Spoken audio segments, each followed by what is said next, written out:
Welcome to the Holistic Pathway Podcast, unscripted conversations on mind, body, spirit, and entrepreneurship.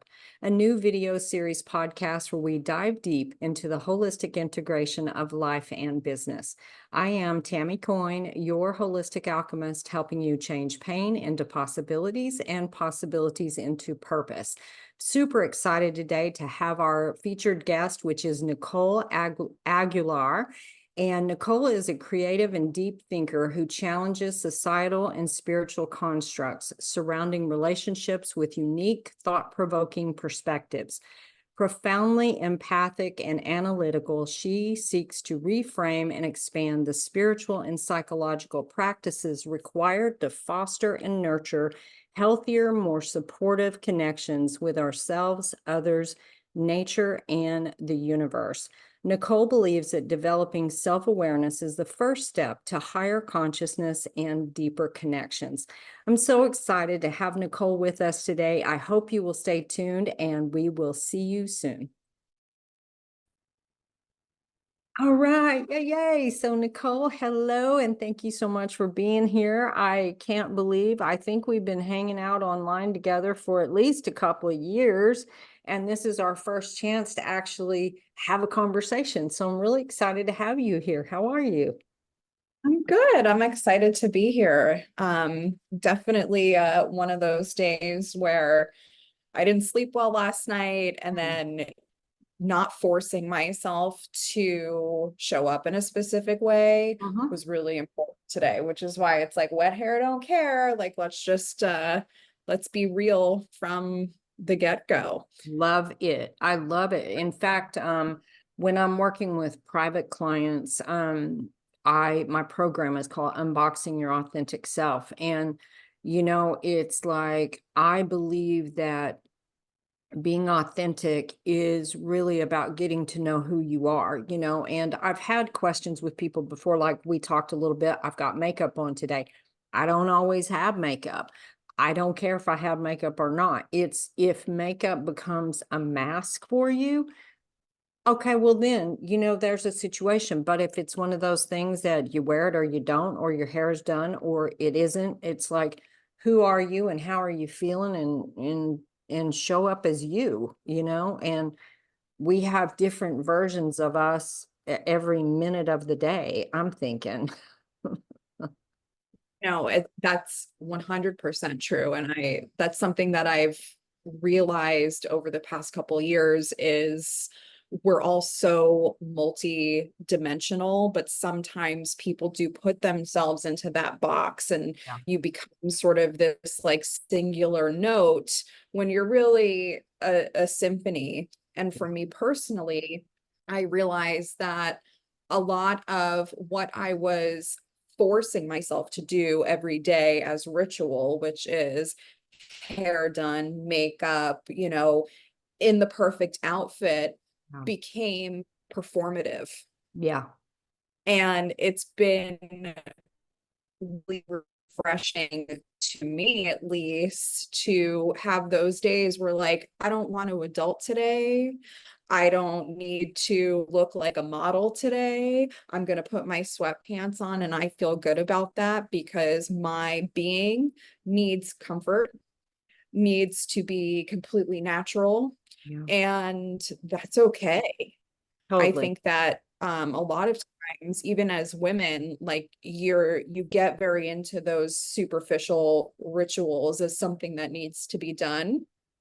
And when you do it all the time, it does become that mask. 100%. So today I am a mask. 100%. I love it. And we are having some little glitchy tech things, so hopefully they'll work themselves out. But absolutely 100%. I'm 59 years old, and I don't even think when I worked a corporate I worked federal government. I don't even think I started wearing makeup every day until maybe I don't know, 40 maybe. I'm not sure. It was just one of those things that I would do it if I felt like it, and sometimes some days I'm like, yeah, I think it's a makeup kind of day because I'm just feeling that way or whatever. And And I love that so much, and I think it's so important for women especially to recognize how to see their own value or their own beauty or their own whatever it is just in who they are. And I think that's sometimes we forget that and almost need to either have someone else give us permission or to be able to before we can give ourselves permission, kind of. And so I love that we're doing that. I remember as a young girl, probably around the eighth grade, girls seem to have this thing of wanting to be the same. And I know it would be this conversation of like, oh, I'm going to wear a dress tomorrow, wear a dress tomorrow, you know? And always thought, well, that's the weirdest thing. Like, why would I wear a dress because you're wearing a dress? Like this is a concept I didn't understand. Or if I would show up in a dress, oh my gosh, why'd you wear a dress? Why didn't you tell us you were wearing a dress? And I'm like, I don't know, be an individual, you know, like why do we need to do this as a group? I don't get that. So, and I just think it's so important for people to recognize that the more freedom they give themselves to be who they are, the easier life becomes. Like it's just so much easier and so much less stressful. Mhm. So, Yeah, no, I've you know, noticed and my stress levels just go down over the past couple years where in essence, like I don't give a shit anymore. mhm. I'm just gonna show up the way that I need to show up for the day. And if I go out and somebody thinks that I look like, I just crawled out of a witch's bog, that's fine.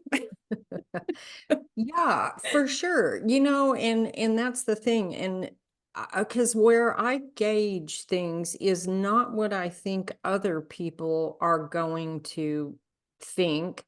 It's more about how I'm feeling or what do I think in the day, you know, because there are days when I get up and I'm just like, yeah, I'm not getting dressed today, you know, and maybe I'm not leaving the house. And there are other days where I'm feeling better or feeling good, or I'm thinking, oh, okay, yeah, I think I'm going to jazz things up a bit. But it's completely based on how I'm feeling, not by about any kind of perceived judgment or idea, you know? Right. I think No, I that's think that the more you do things because of how they feel rather than how they look, the better your life is going to be.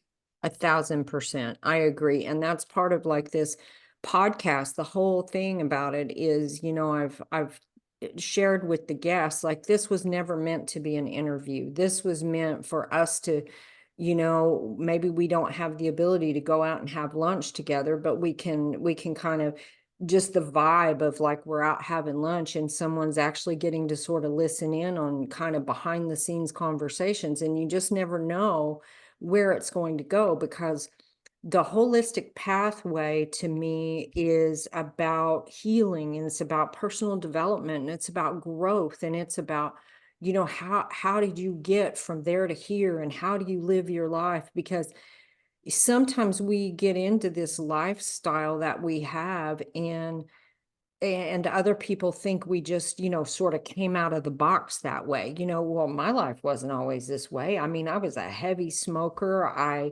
you know, sucked down Diet Coke like, you know, there was no tomorrow. And I did all kinds of, you know, wild, crazy things. And it took a lot of my own healing and personal development to sort of get to even the thinking or the ideas that I have now, even to even understand I was in a box at times. I had no idea. And so how did your journey begin? Like did you grow up with parents that kind of had a holistic lifestyle? Was that your life or how did yours kind of evolve? Um, Definitely not. I'm sort of, I say, the psychedelic sheep of the family. very sort of different than everyone. And I had always been really interested in, crystals and tarot and stuff, but I felt like I always had to hide it, Mm. because there was a lot of judgment. Yeah. And I never really felt like I belonged, and I was very quiet. And, looking back, you could see sort of how I started protecting myself by putting up the box around me. Yeah. And, they say that the trauma from, growing up and your parents shows up in your romantic relationships, and that kept happening. I was like Same. dating the same guy in a different body. Yes. Um, so it was a couple years ago that I really hit sort of rock bottom, and it was weird that like the depression came on sort of insidiously. I didn't understand kind of what was happening. Like I knew that I was stressed out because of my work situation, but I don't feel like myself, and I have massive brain fog, and my body always hurts. And it was all these sort of physical things that I had never felt during other bouts of depression. Yeah. Um, and I kept going to the doctor, like, there's something wrong with me. And do all this blood work, and there's nothing wrong with you. What are stress levels like? And I said, well, they're through the roof, but that's normal. So Mm-hmm. that was a red flag in itself, that you've normalized being in fight or flight. Mm-hmm. And, I really, over probably 8 months, it was just down to the bottom of the barrel. And I woke up one morning and I got in the bathtub with all of my clothes on. And I really just felt like I'm going to kill myself if I don't make changes. And subconsciously, I knew what I needed to do, but you're sort of forced into this, like, pick a job, stay with it forever. This is what romantic relationships are like. So you're programmed over years and years and years to accept these things, and knowing that you're doing different, but then your brain feeling like you can't, was just such a horrible place. And I remember I called my mom, who I didn't really have, the best relationship with growing up. And I'm like, I'm going to hurt myself, and I need you to come here. So she flew out to California from New Jersey and basically lived with me for 2 weeks, um, while I, got into the doctors, and I was put on antidepressant and anxiety medication, which I had fought for so long. Yeah. But the thing was, is that it gave me a baseline for what a normal nervous system feels like, Yep. which, if this is the baseline, I've never been normal in my entire life. Right. Yep. Oh, it says that I have an unstable internet connection, so hopefully I'm okay. Yeah, we've Um, been having some tech things the whole time, but we'll just keep going and see how it goes. We'll work it okay. out. So, I get on medication, and one of the best things my doctor did was write me a note for my employer that says she's done working at 6 o'clock. And it helped me rewire my brain into going, I don't need to be available all the time. And another great thing during this period was I spent a lot of time alone, but not in the sense that I was lonely. It was almost necessary to isolate, so that I knew exactly who I was and what I needed and what I wanted, external influence. So, my mom was like, you can't spend, all this time alone. It's not good for you. And I was like, but I feel at peace kind of for this time. And now I see the red flag on if I, do start to tip into dating and want to do something that is outside my normal box, I just do it. I went back to school, which I never thought that I was going to do, and it's been amazing. So I think those moments of despair and then forced introspection really puts you on the path that you were kind of walking, but not really. And now I am. Amazing. Our stories have some similarities, actually. I have a severe history of childhood trauma and abuse and loss, and went through. In fact, today is a really heavy anniversary date for me, but they wanted to put me on medication at 16 and I refused. So that was 1981. And around 1995, my friends were killed in the Oklahoma City bombing. And at that point, all the stress I'd been carrying all those years, my body would just shake. And like I couldn't keep it under wraps anymore. I couldn't even hold anything without shaking. So I consented to medication at that point. I had complex PTSD, clinical depression, anxiety, all these kind of things. And I don't know that, like you, I don't know that I had ever since birth had a calm central nervous system. There had been enough things going on in my life that it was fight or flight from the beginning.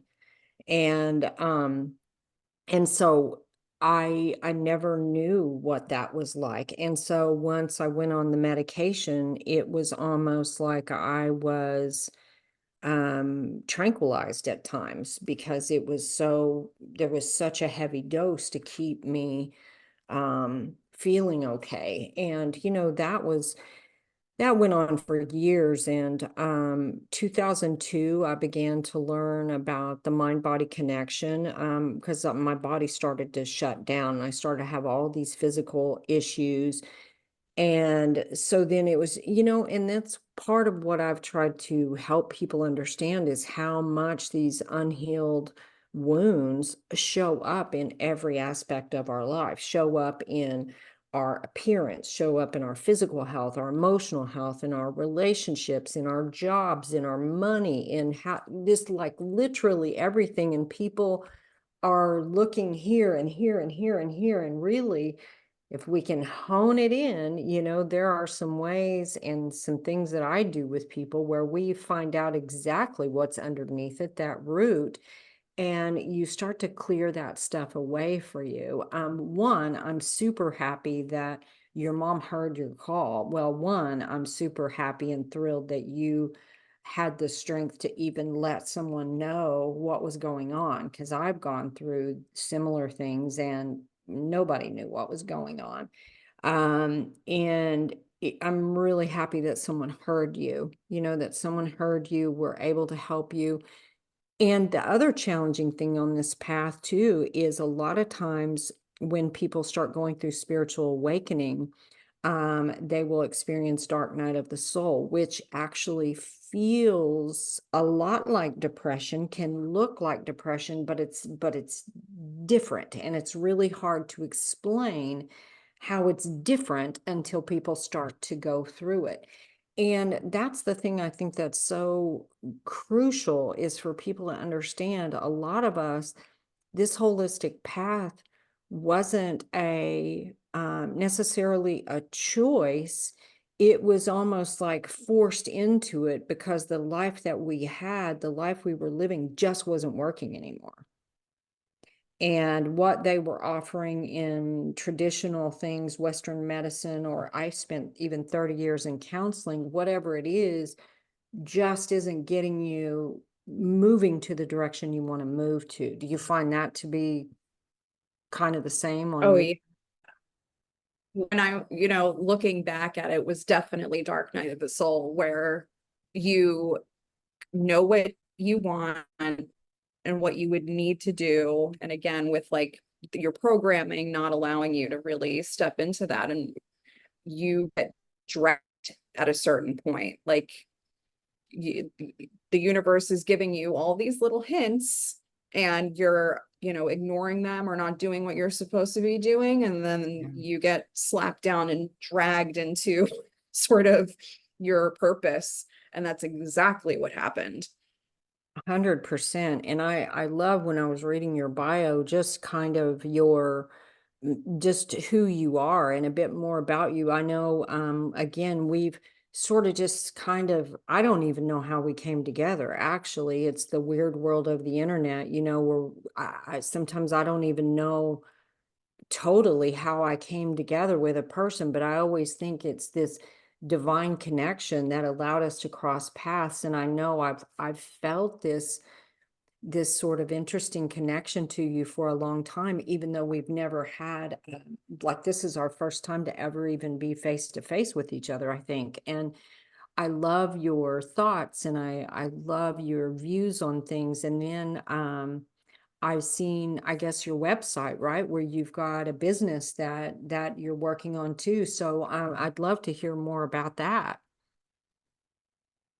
Yeah, so that was sort of my step into my purpose, and wanting people to feel like they weren't weird, right? Yeah. Yeah. We have, everybody has the same thoughts, just some are more open about it than others. Yeah. And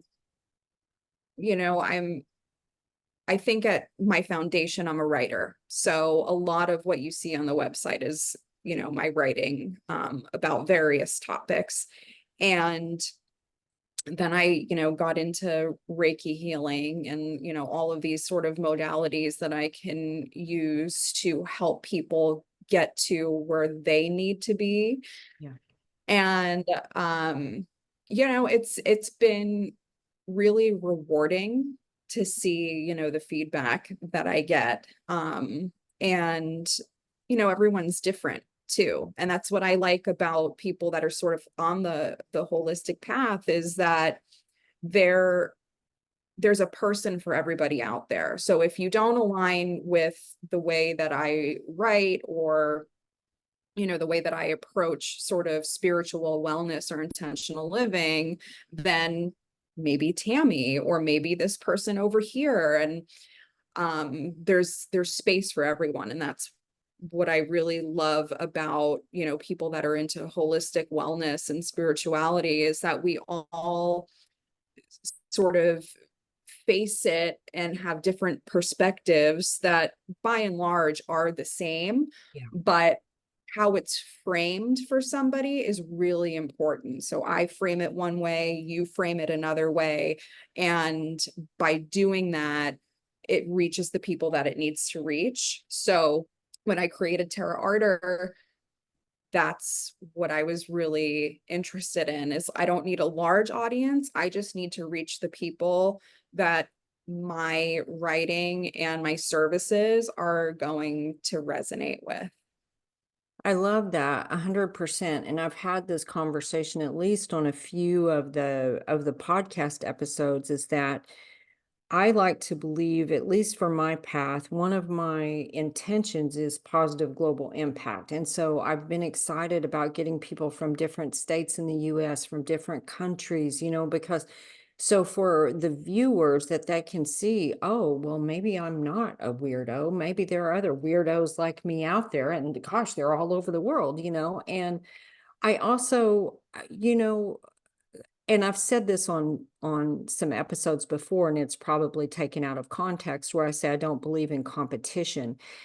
And that's not entirely true. Like, I think competition is a cool thing in certain areas, but in holistic healing and spirituality, I don't see the competition. Instead, I think we were all called into service in different ways to make a difference in the world. And so I want what's best for my clients, I want what's best for them. And maybe that's me, and maybe it's not me, and maybe it's me for a little bit, and then maybe it's someone else. And so I feel like if I can sort of that's kind of how this podcast is going. It's like the more people I can meet, the more people I can connect to. Maybe I find that, oh, if I'm working with a client who needs somebody, I think, Nicole might be a great one for you to connect to, or whatever. And also, I did a meeting with entrepreneurs I guess it was this past weekend, because I've got some ideas for how to help us as entrepreneurs that I think is going to help us all grow. And that sort of started from the podcast. Prior to becoming a healer type, I was an analyst in the federal government, and I'm very techie. So I've got some skill sets that not all the people in the holistic or spiritual community have. And I was like, well, what can I do to sort of like elevate all of us? Is there a way that I can support people? And like with the podcast, I had no idea what I was doing, but I just felt this spirit nudge that this is what I needed to do. And then the next thing I know, I was starting to meet people all over the world. And I'm like, well, this is cool. How can I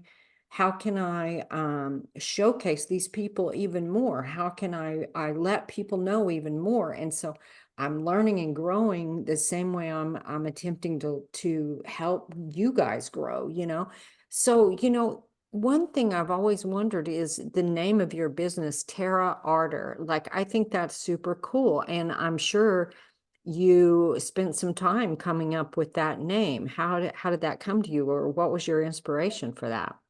So it's actually kind of funny that it came to me during a period before the dark night of the soul, where I was heavily self-medicating.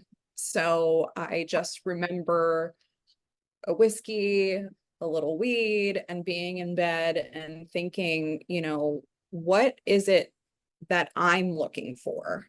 Yeah. And it was a connection between human and earth and soul and the universe. And then it just sort of like popped into my head, Terra Ardor. So it's land passion. And it just fueled this like, oh my God, like that's the alignment that we want, right?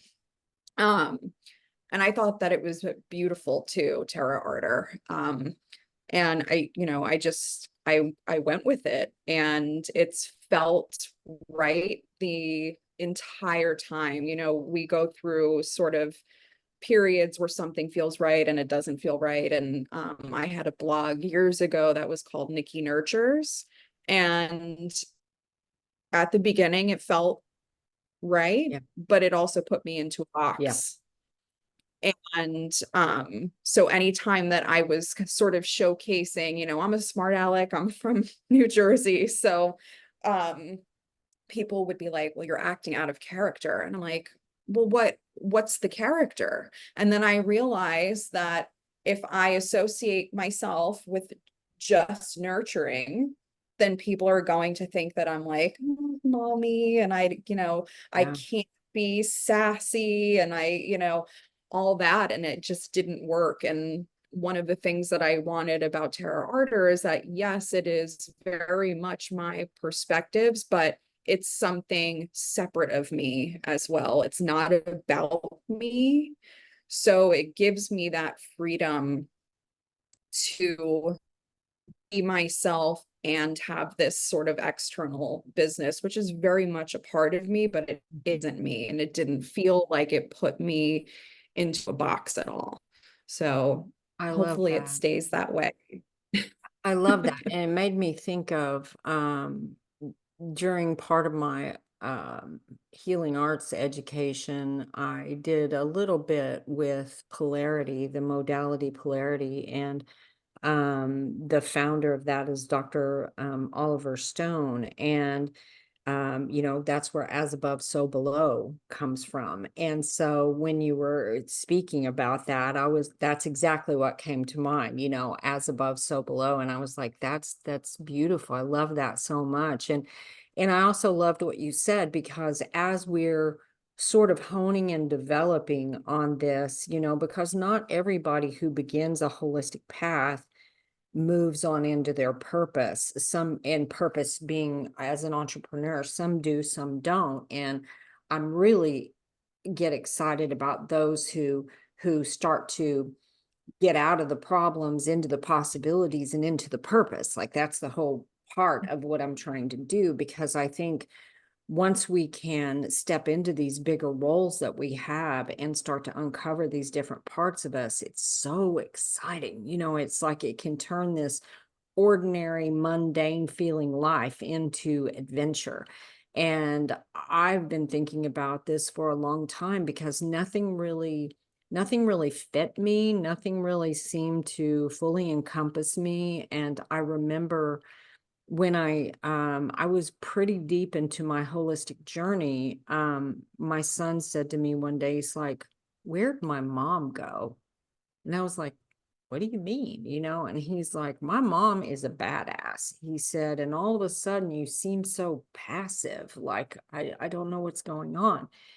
And I had done a lot of healing at that point, and I was feeling quite a bit of inner peace, but I also felt like the fire in me and the analytical part of me and some of the other parts of me had, like I almost had went from one extreme to the other. And I was like, well, where am I in this mix? And I'm really a strong mix of all kinds of things. And then I'm an Aquarian. Well, so, you know, who knows what you're gonna get. I had an old boyfriend one time call me the Mad Hatter, and I was like, that's, yeah, probably who I am.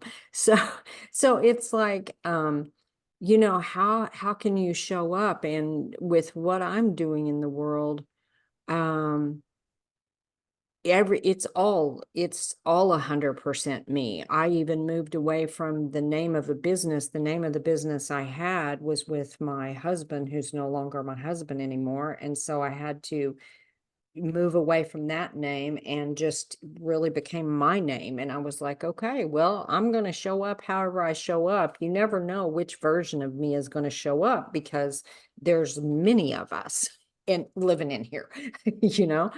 And it's kind of like you said, and that's where the holistic alchemist sort of came about, because I'm like, well, that's really it. It's like taking these different things and moving and changing and, evolving them into different things. And that really feels more like me than anything probably I've ever done. And that's not the name of the business. That's just a tag name, but and I think that's so awesome when you've got something you feel so deeply connected to. It just kind of helps you anchor into what you're doing and keeps you connected to that purpose.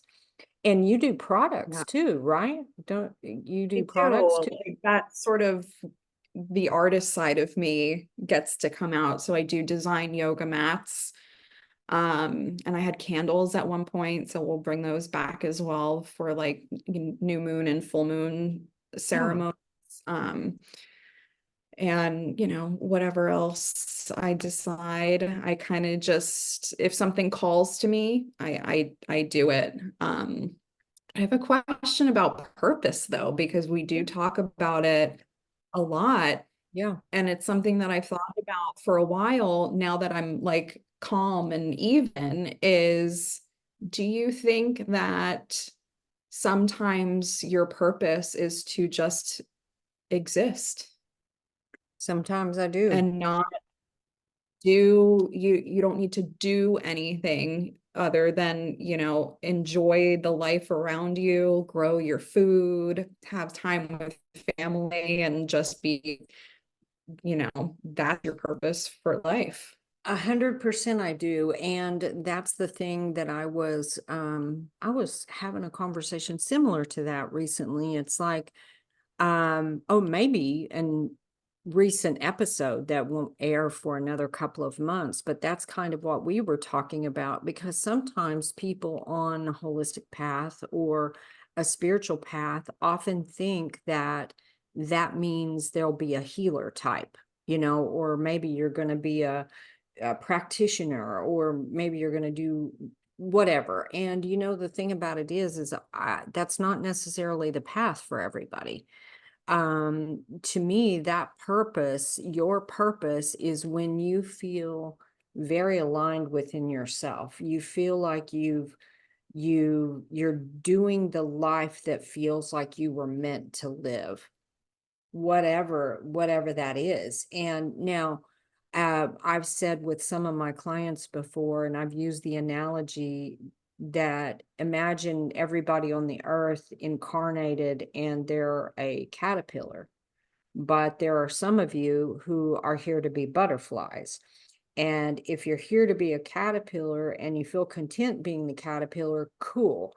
But if you're a caterpillar and you know you're here for something bigger and that butterfly thing is the thing, that's when you run into some challenges because you're not feeling like you're fully expressed in how you're living, And I think that's, to me, that's that essential part of the exploration is, what does that mean for you? What does purpose mean for you? And purpose may change and may evolve.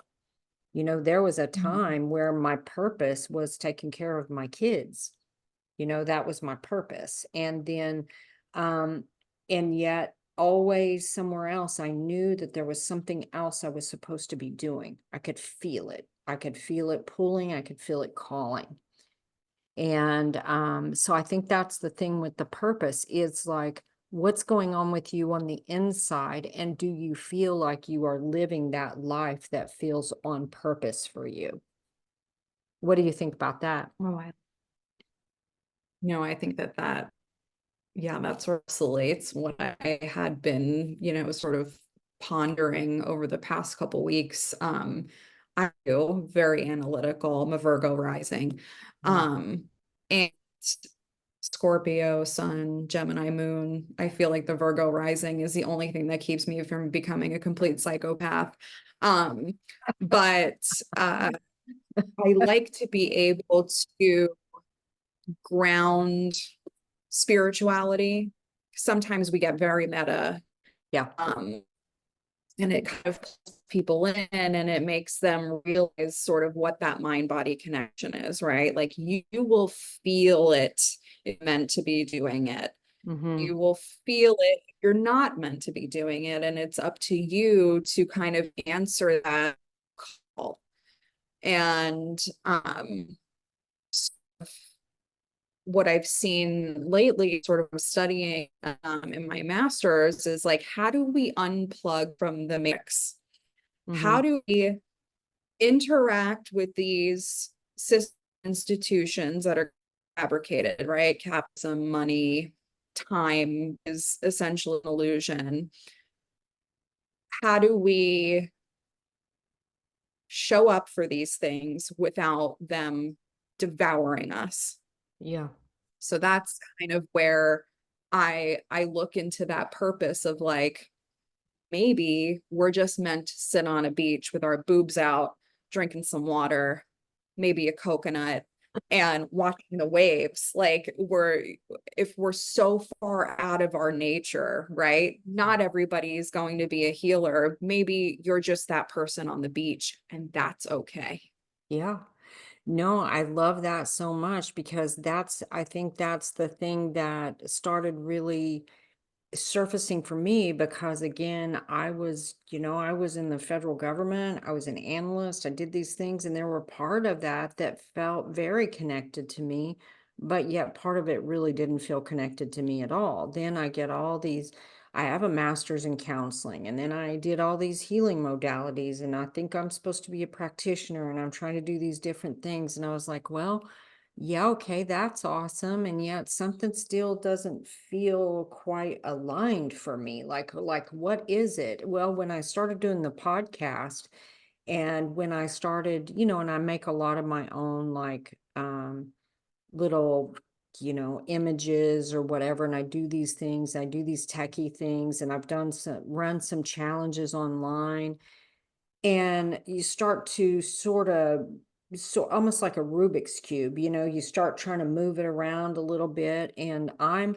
Aquarian sun, Aquarian moon, and Aries rising. So that Aries sort of throws a thing in mine too. And so I'm like, I started thinking about this. I ran a chakra challenge online. I don't know, it's a couple of years ago. And that's what really started getting me thinking. I was like, okay, well, I've got the spirituality piece here. Plus, I'm doing the techie part. Plus, I'm helping people answer all these deep questions about things. And I'm like, okay, now I feel like like I'm aligned. Like this feels amazing. And that's the thing with me. It's like we talked about, there's so many different parts. Um, it's putting those pieces in together in a way that really just lights me up on the inside. And what really lights me up on the inside is watching someone else light up. I don't care if I've taught them how to use Word, or taught them, tricks on their keyboard, or if I've done hypnotherapy and past life regression with them, whatever it is I've done with them, if I can help light the light in their eyes again, well, that's my jam. And so I think it's just so important. And part of the work I think that I've done with people really is helping them weed through the shit. It's like, okay, if maybe you don't know what you want, or maybe you don't know what's calling to you, let's look at what isn't calling you and let's see if we can get that out of there. Um, and I think that's super important for people to have that way to explore what it actually feels like to even be in alignment. Because we throw that term Mhm. around, but if you've never felt that, how would you know? How would you know if you're in Right. alignment? Because you don't even know what it feels like. How would you even know? And I think that's the biggest thing is that people, I can't tell you how many people I've worked with, and I said, what's your big dream? And they said, ah, I don't know. I stopped dreaming. Okay, well, that's a great place to start, because if you stopped, that means that's the place to start. Let's figure out that. And sometimes just helping them sort of clear through some cobwebs or clear through some clutter or some programming that just doesn't work anymore, and they start to get excited again. Wow, that's everything. Because then they can start to roll with that. Right. Yeah. Yeah, that sort of fire back. Yeah. And I think that I'm not sure how you do your sessions, but do you ever go back to ask your clients, what did you love in your childhood? Because for me, when I think about those things, it's like, oh, I was multi-passionate as a child, music, drama, cheerleading. There was just so many things that I loved and I did. And it was getting back to that mindset of be multi-passionate. Yeah. It's okay. That really helped me. So do you find often that maybe going back to what people love in their childhood ignites that flame again? Sometimes, and it often depends on the person, because I find that the childhood is the key to everything, that the childhood is where the wounds happen. In particular, I like to focus on the time you're in utero to 7 years old. That particular time frame is huge. Sometimes there's not passions there. Again, as I indicated around my childhood, a lot of it was spent on figuring out how to survive, or figuring out how to so there wasn't a lot of dreaming going on. There wasn't a lot of things like that going on. And so sometimes, let's say if someone were to ask me that question, it might cause me a lot of anxiety. It might cause me a lot of stress. And so that's why I say I think it really depends on the person and how those kinds of questions are asked, because the question might be, if you had had the childhood you would have loved to have had, what would have been exciting for you, or what do you think you might have, what might have gotten you excited? You know, and there's all kinds, it all depends on, I think, the wounds that the person has or has lived through. And um, I've never seen a one size fits all question or a one size fits all approach for a person, because how they see things, how they navigate things, um, there's always clues. There's always clues that I can pick up on with them that they might not even realize, you know? And I just think it's a magical thing for someone to be able to start to feel alive again, start to feel like they want to be alive again, because so many of us walk around, we get to this almost zombified state of, okay, it's fine. Everything's fine. I get up, I go to this job, it's fine. I come home, it's fine. It's like nothing is nothing is really lighting you up anymore. Okay, that's the first place we need to look and see. And Yeah. sometimes it's a mindset shift. You know, I've done mindset shifts on myself before and completely transformed something that felt mundane to something that seemed exciting. Sometimes it's a mindset shift and just knowing how to tweak your mindset. Sometimes it's reprogramming, you know. Sometimes it's just different things for different people, I think. And for them to have the opportunity to just be in a space to even consider what that might be like, you know? Yeah, that's a good way of looking at it, and having to reframe questions for certain people, Yeah, because everybody looks at things differently. And, absolutely. I'm not a counselor, but it's, I see how important that is, hearing you talk about being sensitive to somebody's past and being able to ask them a question that is in alignment with how they think rather than how you want them to. Totally. Yeah. I know I've gotten really pissed off about the term trauma informed. Like, it really makes me want to put my head through the wall when I hear people say that shit. Because I appreciate where it came from. I appreciate the intention. And yet I don't believe you can take a class and be trauma informed. Like, those of us who have had significant trauma, we will eat you alive because we know you don't know how to handle us, you know? And when I was in yoga teacher training, at the end of last year, we were doing what was called a wall class. And you started out basically facing the wall, and then you did these different postures or whatever.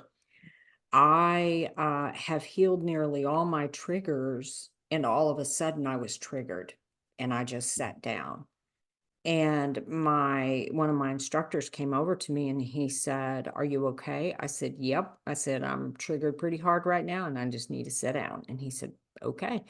And they later asked me if I felt comfortable sharing with the class. I said, absolutely, because this is what I want people to know. There was nothing about that class that anybody would have picked up on as being trauma informed that you could be prepared for. But all of a sudden, I had a flashback of being shoved into the wall, being made to stand at the wall. Anyway, blah, we won't get into all of that.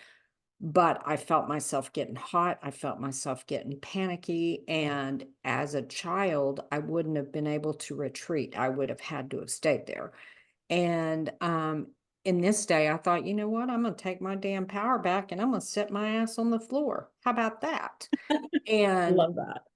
and a lot of people might say, oh, well, you need to just stay with that. Well, not in my case. In my case, I needed to do the opposite. I need to take back my power, which meant I could sit down.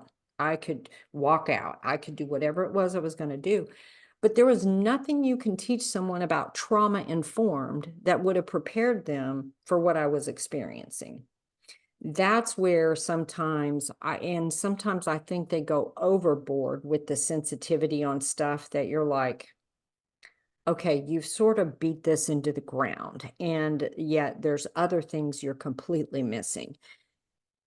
As they say, I will die on that hill because people who have had significant abuse and trauma in their life, um, they know. They know if you're a safe space or not. You don't have to have a certification. They know, you know. Mhm. And so I just think that's one of those things that's really important. And a lot of people go into this trauma work and they don't really have any business doing that. So, you know, Yeah. I It's have, almost like you have to be prepared for anything, yeah, right? you do. You and you're not going to know what that anything is. You're not. No, I told a counselor one time, I said, you know, I'm sorry, and I don't mean to hurt your feelings. You're a really nice lady, but you are not ready for me yet. And I left. Um, you know, and I had a client come to me one time that had her trauma, and what she had done actually was intense. You know, she came to me after she found me 5 years after a self-inflicted gunshot wound to the throat. Not all of my clients are going to have that kind of thing. Not all of them are going to have lived through that. I've never been through that, and yet, and I told her, I said, I've been through a lot, but I've not been through that. And are you sure that I'm the right person for you? And she goes, oh yeah. Oh yeah, because you get it. And I said, I do get it, you know? And that's really, I think, kind of the thing. It's like back to what you were saying earlier. I think it's so important that the person has enough empowerment within themselves to say, ooh, you are not the right person for me, or ooh, you're exactly right, the right person for me. And sometimes it has nothing to do with education. Sometimes it has to do with, I feel it, and this is the person to help me, you know? Yeah, I mean, those energetic connections, I think, are Huge. probably the most important. Absolutely. And Yeah. I've realized that with the people that I've dated, um, that none of them felt like a safe space, but I was sort of programmed into that, like, well, that's how men are, and that's how relationships get. And I reject that heavily now Hmm. because when somebody feels safe, you feel it. So I have male friends that feel very safe, as well as my female friends that feel really safe. Yeah. So I'm not going to put myself in a position with someone romantically, platonically, or anything if I don't feel that right away. And you'll feel it right away. Yeah. Well, and you know, I've been on the celibate train for 7 years now because of my relationship challenges. You know, I've been married 3 times, I've had 4 live-ins, I've had a whole bunch of relationships that didn't go to that.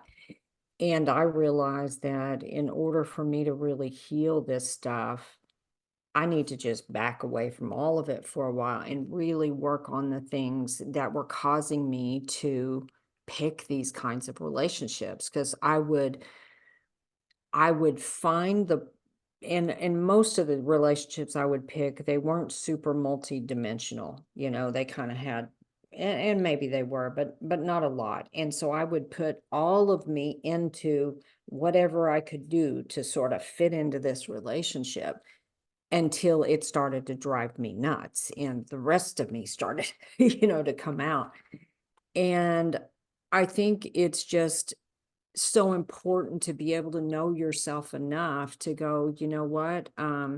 This is not really a person that is going to be a safe space for me, or that I can be a safe space for from now on or for a long period of time. And I think that's important to know, because sometimes, and I found this too, is sometimes these relationships bring very dark shadows of ourselves out.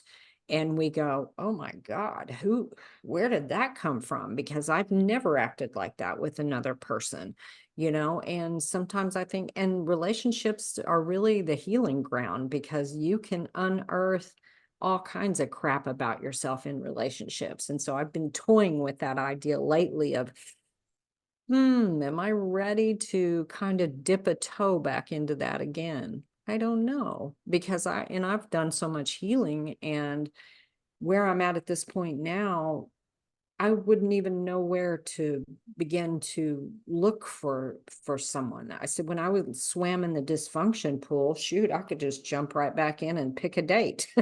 you know That's an easy pool to jump into. It's so easy, but no, I don't swim in that pool anymore. So I'm good. Yeah. No,